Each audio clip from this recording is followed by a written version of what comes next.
Bedenlaw, o podcast sobre desenvolvimento de negócios no mercado jurídico. Este podcast conta com o apoio da CRWA, uma agência digital especialista em web design, e-commerce, websites e marketing digital. CRWA, há 14 anos entregando performance e resultados de comunicação. TKRA Contabilidade, a contabilidade certa para o crescimento da sua empresa.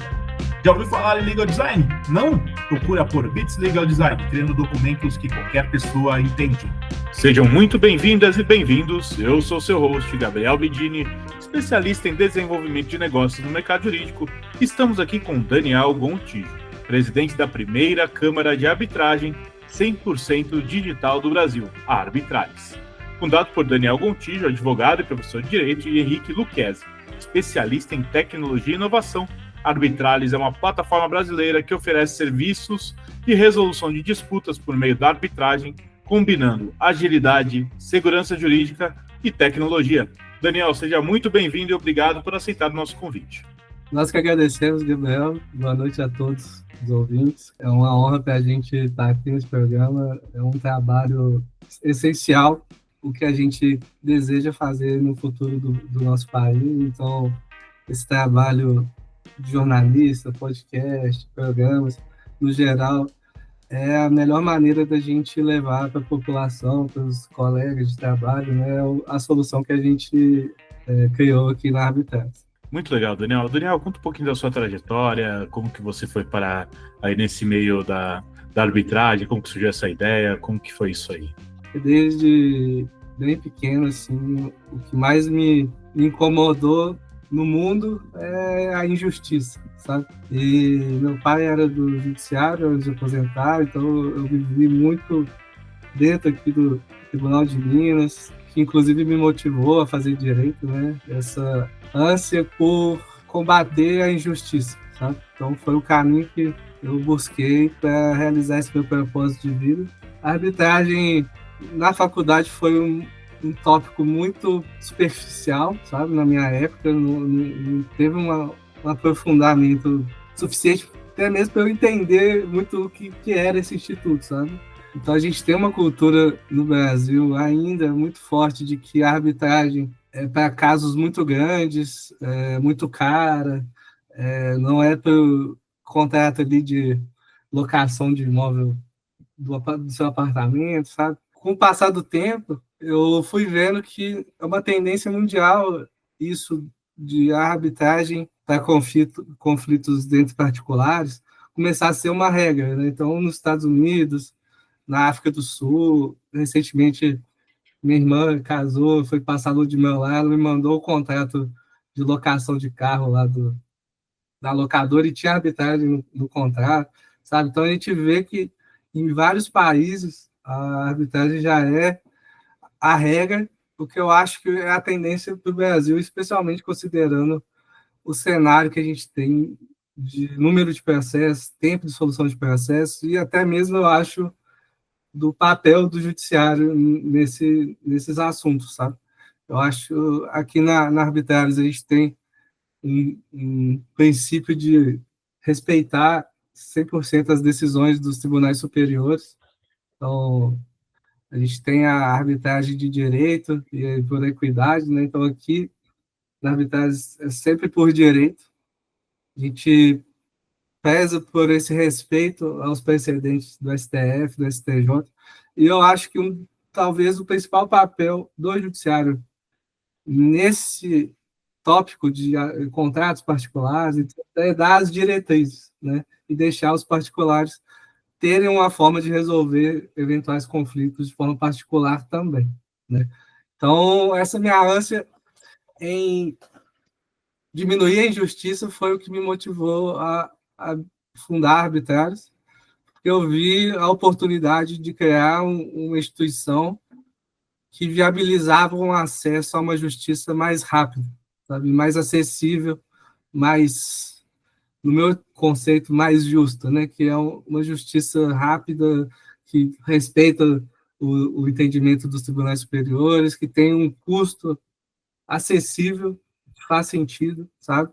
Eu já vi vários casos, né? Você mesmo deve ter essa experiência, ou conhece alguém que sofreu uma violação do direito e resolveu não buscar no judiciário porque demora demais, porque é caro demais, porque inviabiliza você buscar essa reparação, né? Então, foi isso que motivou, é o principal pilar nosso aqui, oferecer para empresas, pessoas, uma solução alternativa ao judiciário que seja mais eficiente. Muito legal, Daniel. E, Daniel, você se formou em Direito e tal, e a gente sabe que empreender não é uma matéria que tem Nossa. ali muito na faculdade, embora já tenha algumas faculdades que tenha matéria de empreendedorismo, né? Não é uma escolha muito óbvia. Então, eu queria saber, assim, como que de fato foi, quero ter meu próprio negócio, vou aqui focar na arbitragem, como foi o estalo, como que vocês fizeram isso tudo? Foi, vamos desenhar isso no papel, vamos pensar os processos, ou vamos ver aí o que vai dar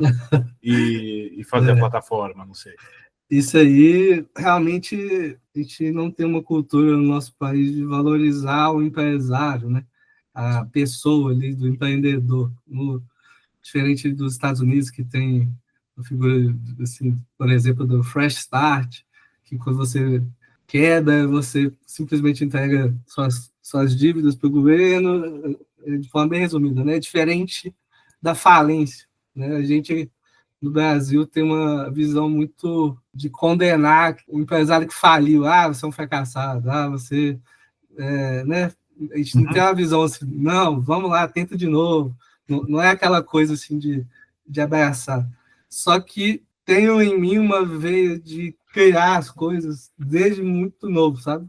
Com 12 anos eu já tinha meu primeiro negocinho, que era numa lan house, sabe? Chamava Monkey, aqui em Belo Horizonte, que nem existe mais. Eu sempre tive essa ânsia em criar coisas, sabe? De desenvolver projetos, etc. Então, só fim de curiosidade, né? Eu já tive salão de beleza, eu já tive hamburgueria, eu já tive loja de roupa. E isso tudo eu conduzia paralelo ao meu desejo de ser juiz, que eu tinha antes, sabe? Eu estudava para ser juiz e, inclusive, foi os estudos que me fizeram largar meus empreendimentos, porque eu via que eu não conseguia conciliar muito bem, sabe? Sim. A vida empresarial com isso. E aí, quando veio a pandemia, os meus concursos foram todos suspensos ou cancelados, né? E eu fiquei num limbo uma dúvida muito grande assim, o que eu faria da minha vida, sabe? Porque, com certeza, todo mundo lembra, né? Quando chegou o corona, a gente não sabia quando ele ia terminar. E a gente só via as coisas piorando, piorando, piorando naquele início, né? Então eu falei assim, nossa, eu vou continuar estudando para ser juiz. Quando? Né, que vai vir meu concurso? Vou ficar aqui 2 anos, 3 anos, 4 anos, 5 anos estudando indefinidamente, sem uma perspectiva, e está me deixando muito mal e muito ansioso. E aí eu até faço uma brincadeira assim, já que o universo não quis que eu fosse juiz, eu vou abrir o meu próprio tribunal. Né? É uma boa ideia. E que eu vi que realmente, fundando uma instituição arbitral, eu consegui implementar muito mais fácil aquele meu propósito, sabe?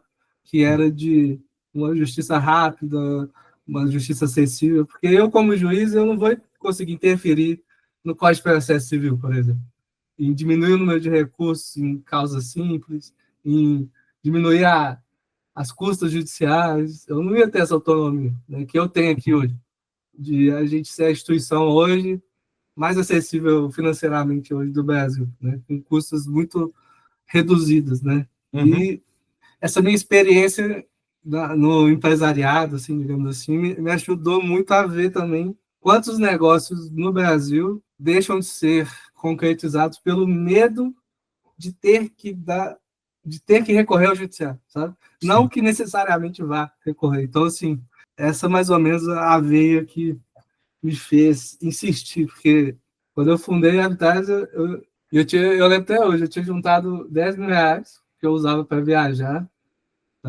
fazer as provas, etc., os custos, né? E eu peguei esses 10 mil reais e entreguei para uma empresa de software para fazer a primeira versão da plataforma. Sabe? O MVP, então. Que legal. Eu tive a ajuda de um grande amigo até hoje, né? Chama André. E o Henrique depois entrou me dando esse apoio na parte de tecnologia. E, assim, graças a Deus, a gente viu grandes companhias com um pensamento disruptivo também. Até hoje a gente é muito criticado por alguns profissionais que entendem que a arbitragem ela tem que ser elitizada, entre aspas, sabe? Tem muito isso. A gente acredita que está no caminho certo, que, no meu entendimento, está alinhado com o propósito de Deus que eu tenho na minha vida. Então, é isso. Legal, Daniel, uma história muito bonita, assim, e é legal que você, por meio tanto do empreendedorismo quanto por meio do direito, você está ajudando de alguma maneira a trazer justiça na vida das pessoas. Então é muito legal isso, Daniel, é muito legal conhecer como que surgiu a Arbitralis, o propósito de vocês. Eu acho que uma empresa com propósito é aquela que sobrevive ao longo dos anos. Uma empresa sem propósito, cujo propósito é só vender ou só algo do tipo, e não realmente tratar de uma dor ali do cliente ou do consumidor, não vai para frente. Então, é muito legal poder conhecer essa jornada de vocês. Eu queria saber como que funciona a plataforma da Arbitralis na prática. Como que é? A empresa vem atrás de você, é uma pessoa? Como que funciona o modelo de negócio de vocês? Sobre a funcionalidade em si, né, como eu falei, um dos nossos propósitos é justamente ter uma justiça acessível. Então, tudo aqui é digital, online, então, em qualquer lugar do mundo que você tiver, você vai poder fazer as audiências que eventualmente surgirem nos seus processos, protocolar pedidos, acompanhar os seus processos. Isso tudo no nosso site tem um tutorial muito bem detalhado para aprender. Utilizar mesmo na prática, basta a gente alterar aquela cláusula de foro, né? Sim. Dos contratos, que normalmente as partes elegem o foro da comarca de São Paulo.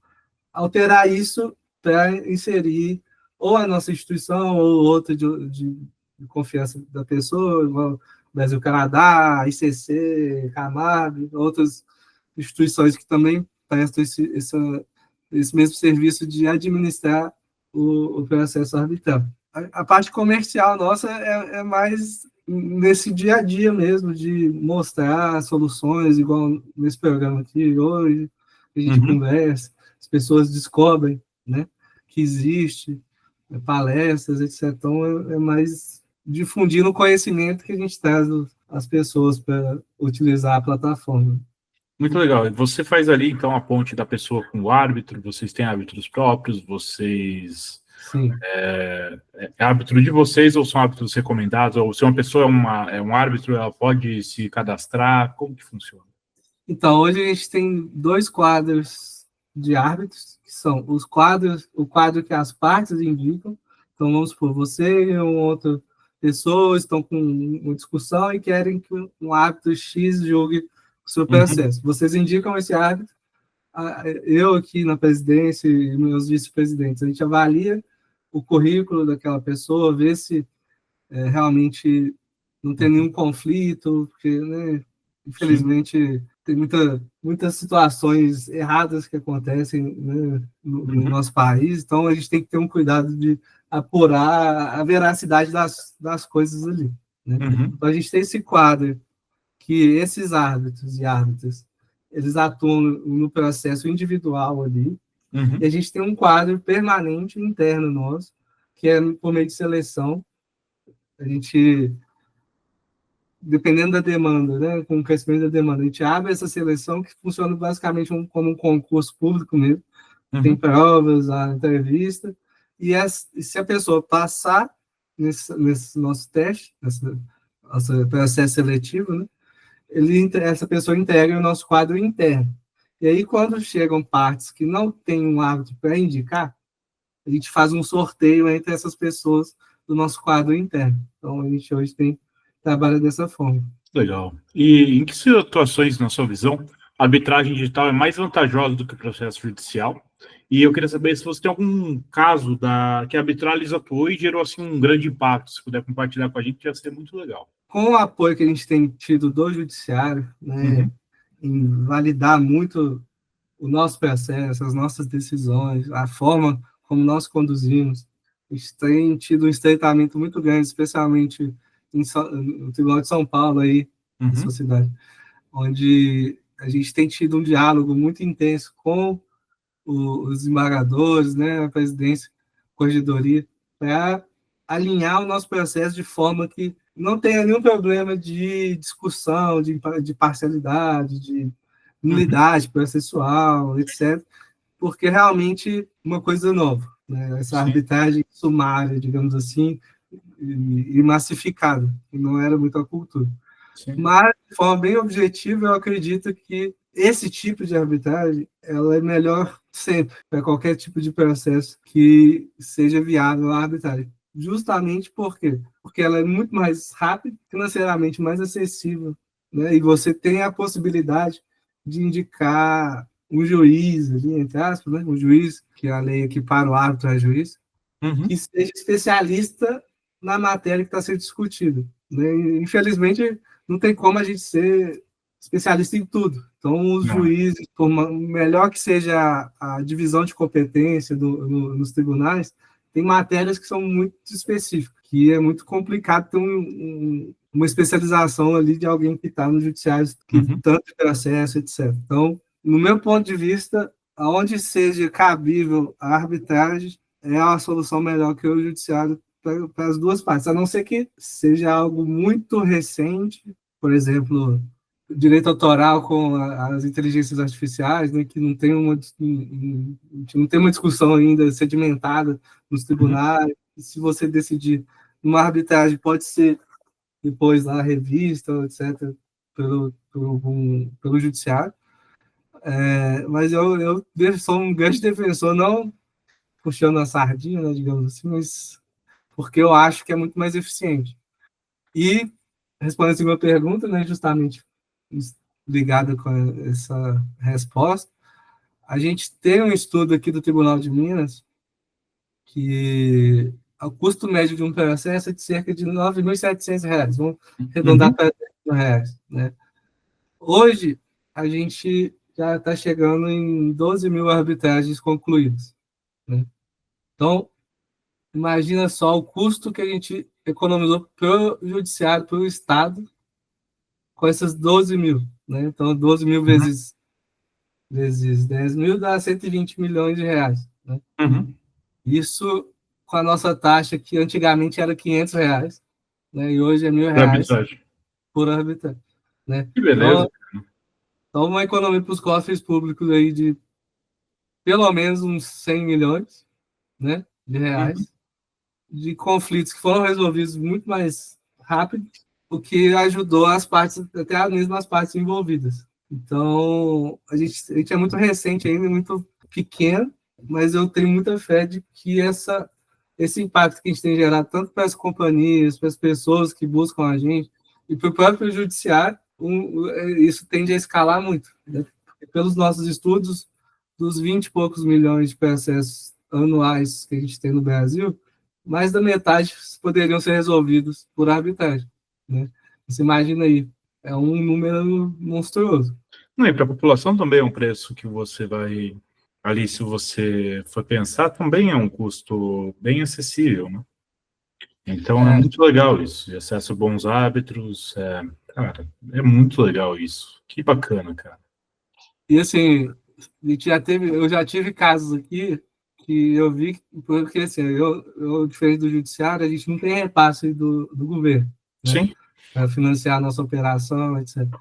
Mas já teve cerca de 10 casos aqui que a gente viu mesmo que a parte autora não tinha condições de pagar e a gente deu gratuidade das custos para ela, sabe? Então, até nesse ponto a gente tem uma preocupação, né? Ainda que seja R$ 1.000, muitas vezes a gente sabe a realidade do nosso país, isso aí pode ser muito para uma pessoa, né? Então, a gente tem muito essa preocupação também de olhar cada caso ali de forma individual, né? Legal, Daniel. E, Daniel, eu queria saber, e, por exemplo, digamos que uma empresa queira estabelecer nos contratos dela, digamos que ela tem contrato com muitas pessoas, ela quer estabelecer ali na cláusula de arbitragem que seja definido pela arbitragem. Isso é possível? Ela pode colocar isso. Se for uma grande empresa, vocês fazem parceria com as empresas? Não? É só... Como que funciona? Então, primeiro, às vezes, alguns empresários confundem esse termo, assim, parceria. Eu estou contratando o juiz. Então, se eu estou te pagando, você tem que julgar favorável. Assim, né? Não, eu pensei no aspecto de não é você, eu sei que você não pensou. Mas eu já ouvi isso. Sério? Entendeu? Nossa. Sério, né? Não uma vez só. Tanto que eu parei de participar de reuniões com empresários, a gente contratou um time só especializado a isso, porque como assim, eu não sou muito vendedor, digamos assim, né? Às vezes eu ficava um pouco pé da vida. Coisa. Eu também ficaria, Daniel. Então.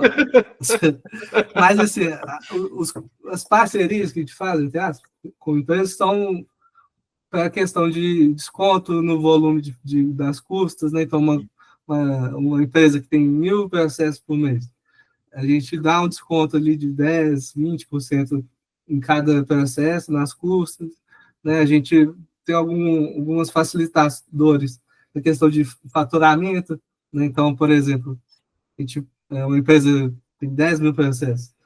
Se fosse no judiciário, teria que emitir 10.000 custas, guia de custos, pagar 10.000 guias de custos. Né? Então, aí a gente consegue fazer uma estruturação de emitir uma guia global dos processos que entraram no mês inteiro e ela pagar no mês seguinte, né? Algumas coisas para facilitar o dia a dia ali, mas sempre nessa mentalidade de que a gente vai cumprir o que o STF e o STJ decidiram, se tiver entendimento deles, e vai seguir o que a lei determina, é isso. Né? Não tem favorecimento, não tem nada disso. Né? Até porque nem há arbitrários que julga nada. Né? A gente só administra o processo. Quem julga são os árbitros, que a gente não tem interferência ali no convencimento deles ali no processo. Né?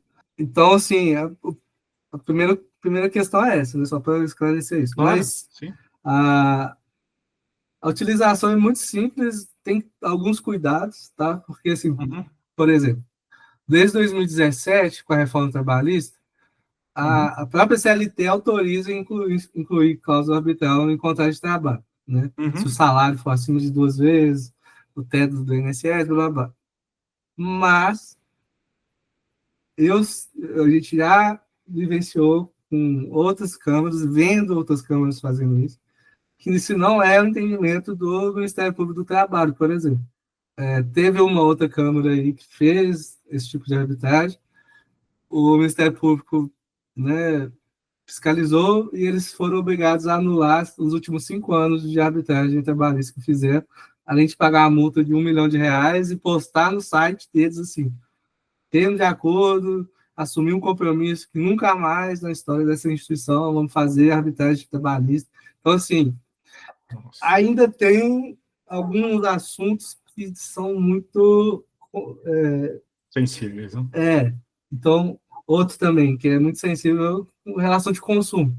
Né? Então, se uma empresa tem muitos contratos, só que com consumidores, a gente tem que ter um cuidado muito grande ali, porque é considerado cláusula abusiva você obrigar o consumidor a adotar a arbitragem. Né? Só que não nula a cláusula de arbitragem.